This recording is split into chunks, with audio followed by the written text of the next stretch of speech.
Tamil High Speed 120 words per minute, February 2016.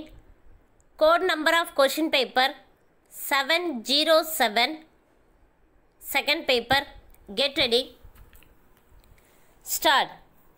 மாண்புமிகு பேரவை தலைவர் அவர்களே, இச்சட்டமன்றத்தில் வரவு செலவு திட்ட பொது விவாதத்தில் பேச எனக்கு வாய்ப்பளித்தமைக்கு முதலில் தங்களுக்கு என் நன்றியினை தெரிவித்துக் கொள்ள விரும்புகிறேன். முதலில் பொது விநியோகம் பற்றி ஒன்றிரண்டு கருத்துக்களை முன்வைக்க விரும்புகிறேன். இத்திட்டத்திற்கு 5000 கோடி ரூபாய்க்கும் மேல் அரசு மானியம் வழங்கி வருவதாக மாண்புமிகு அமைச்சர் அவர்கள் தெரிவித்து அது மற்ற மாநிலங்களை விட அதிகம் என்று சுட்டிக்காட்டினார்கள். அதிலே எனக்கு மாற்று கருத்து இல்லை. இருப்பினும் நியாய விலை கடைகளுக்கு வரும் ஒதுக்கீடு போதுமானதாக இருக்கின்றதா என்று பார்த்தால் துவரம் பருப்பு 70% அளவுக்கும் உளுத்தம் பருப்பு 60% அளவிற்கும் தான் வழங்கப்படுகின்றன என்ற குறைபாடு மக்களால் தெரிவிக்கப்படுகிறது. இது குறித்து அரசு நடவடிக்கை எடுக்க வேண்டும் என்று கேட்டுக்கொள்கிறேன். அடுத்ததாக, அரசு அமைத்துள்ள பசுமை பண்ணைகள், மருந்தகங்கள், உணவகங்கள் ஆகியவை விலைவாசியை கட்டுப்படுத்துவதில் ஓரளவிற்கு உதவியுள்ளன என்பதை நான் ஏற்றுக்கொள்கிறேன்.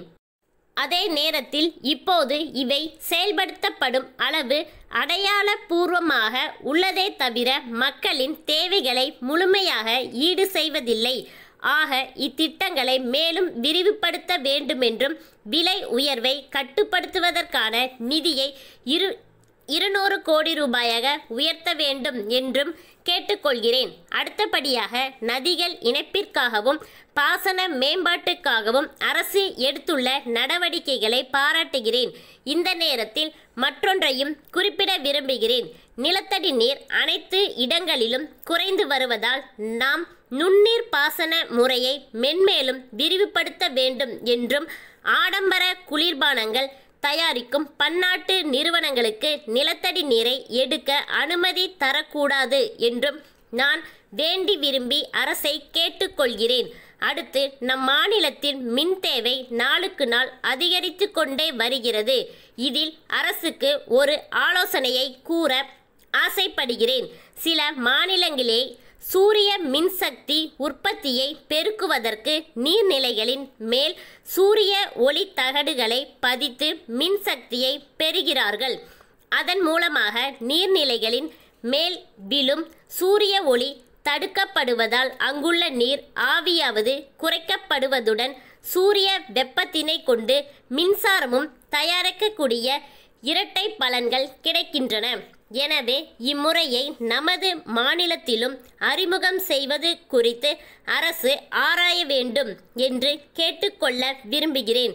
நாம் சுற்றுச்சூழலை மேம்படுத்துவதற்காகவும் மழையை உருவாக்கவும் பூமி வெப்பமயமாதலை குறைப்பதற்காகவும் மரம் நடும் விழாக்களை நடத்துகின்றோம். இதில் அரசு மட்டுமல்லாது அரசியல் கட்சிகளும் தன்னார்வ அமைப்புகளும் பெரும் தனியார் நிறுவனங்களும் ஈடுபட்டு வருகின்றன. லட்சக்கணக்கான மரங்கள் நடப்பட்டுள்ளதாக புள்ளி விவரங்கள் சொன்னாலும் அந்த அளவுக்கு மரங்கள் உண்மையிலேயே உயிர் வாழ்கின்றனவா என்ற ஐயம் எழுகிறது. 100 கன்றுகள் நடப்பட்டால் அவற்றில் எத்தனை கன்றுகள் மரமாக உயர்கின்றன என்பது குறித்து நாம் ஆய்வை மேற்கொள்ள வேண்டும் என்றும் நடுவதோடு நின்றுவிடாமல் பராமரிக்கவும் அக்கறை கொள்ள வேண்டும் என்றும் கேட்டுக்கொள்ள கடமைப்பட்டுள்ளேன்.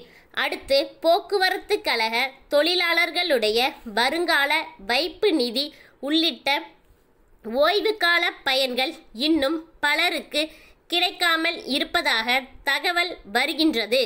எனவே அரசு போக்குவரத்து கழகங்களின் நிதிநிலையை மேம்படுத்திடவும் பல்லாண்டு சேவையாற்றி ஓய்வு பெற்ற தொழிலாளர்களுக்குரிய தொகைகளை வழங்கிடவும் அரசு அக்கழகங்களுக்கு சிறப்பு நிதி வழங்கிட வேண்டும் என்று இந்த தருணத்தில் அரசை பணிவுடன் கேட்டுக்கொள்ள விரும்புகிறேன்.